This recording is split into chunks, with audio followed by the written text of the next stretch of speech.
हे गे आगे छोटे छोटे चीज पर तू करे नहीं गुमान, तोरो से बड़ हकै हमारो सामान। ए डार्लिंग छोटे छोटे चीज पर तू करे नहीं गुमान, तोरो से बड़ हकै हमारो सामान। मर जइही जहिया गे जरा जइतो सामान, मर जइही जहिया गे जरा जइतो सामान। हखिया भी बाचा तू हो जइही सयान, काहे तू करो हखी चीज़ा जियान। मर जइही जहिया गे जरा जइतो सामान, मर जइही जहिया गे जरा जइतो सामान।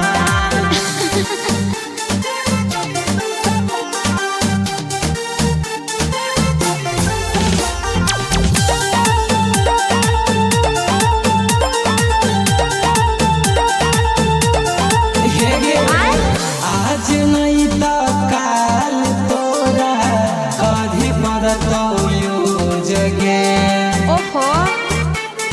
हे गे आगे जब से देखलियो तो सामान गे, डोली गे लो मारे ईमान गे।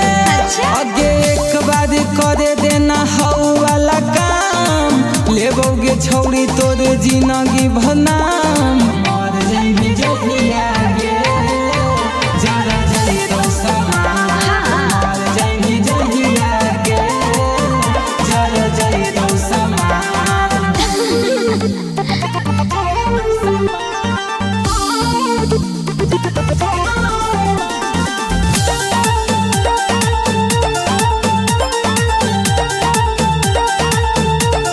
हे गे एक बार देमही तनम लेमही रोज, काम करता हूँ चंदन बंधन के डोर। जरूरी नहीं है।